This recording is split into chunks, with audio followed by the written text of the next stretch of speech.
লোকসভা নির্বাচনে বামেদেরও লক্ষ্য মহিলা ভোটার, তাই দলের ইতিহাসে এই প্রথমবার মহিলাদের জন্য আলাদা করে ইস্তেহার প্রকাশ করা হয়েছে সিপিআইএম এর তরফ থেকে।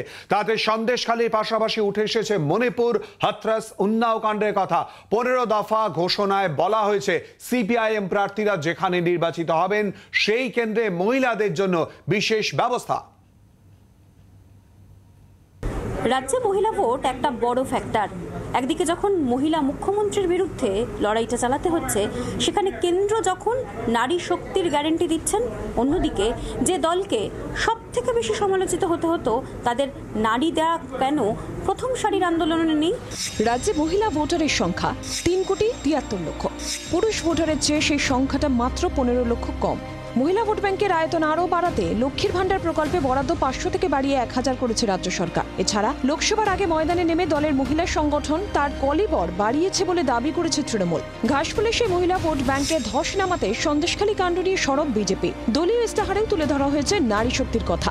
এই আবহে কিছুটা দেরিতে ঘুম ভাঙলেও মহিলা ভোট ব্যাংক টার্গেট করেছে সিপিআইএমও। মহিলাদের জন্য পৃথক ইস্তেহার ঘোষণা করেছে বামেরা, যা ইতিহাসে প্রথম।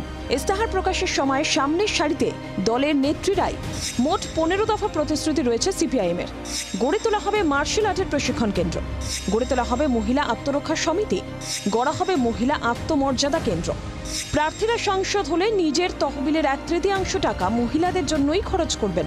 সিপিআইএমের ঘোষণাপত্রে রয়েছে নির্যাতিতাদের মানসিক স্বাস্থ্যের বিষয়টিও। পায়ের নিচে মাটি, মাথার উপরে আকাশ, মাথা উঁচু করে বেঁচে থাকবে। শিবু, উত্তম, শাহজাহানরা থাকবে না, বিলকিসকে কানতে হবে না, আর ওই দিয়াকে রেপ হয়ে খুন হয়ে যেতে হবে না। একটা সমাজ, যে সমাজে আপনি রাজনীতিবিদ হন, আপনি খেলোয়াড় হন, আপনি সাধারণ মানুষ হন, আপনি যদি মহিলা হন, আপনি প্রতিনিয়ত নির্যাতিত হতে পারেন। সেটাকে বদলানোর জন্য আজকে আমাদের কথা বলতে হচ্ছে। দলে মহিলা ও তরুণ মুখের সংখ্যা নিয়ে একসময় সমালোচনার মুখে পড়তে হয়েছিল সিপিআইএমকে। লোকসভায় অবশ্য সেই ছবি বদলে দেওয়ার চেষ্টা করেছে আলিমুদ্দিন। নতুন প্রজন্মের এই তো বসে আছে, নতুন প্রজন্মের আমাদের নতুন প্রজন্মের প্রার্থীর সংখ্যা বেশি, যেটা থাকে একটু অভিজ্ঞতা সম্পন্ন প্রাচীন, তার সঙ্গে নতুনের মিলন, এই দুটোর আমরা মিলন ঘটাতে চেয়েছি, তদ অনুযায়ী প্রার্থী করা হয়েছে। সুকৌশলে আলিমুদ্দিন স্ট্রিট বার্তা দিতে চাইল মহিলাদের নিয়ে সামনের সারিতে রাখার কথা চিন্তাভাবনা তাদের শুরু করেছিলেন অনেক আগে থেকেই। জি 24 ঘন্টার জন্য ক্যামেরায় মিন্টু বসাকের সঙ্গে মৌমিতা চক্রবর্তী, কলকাতা।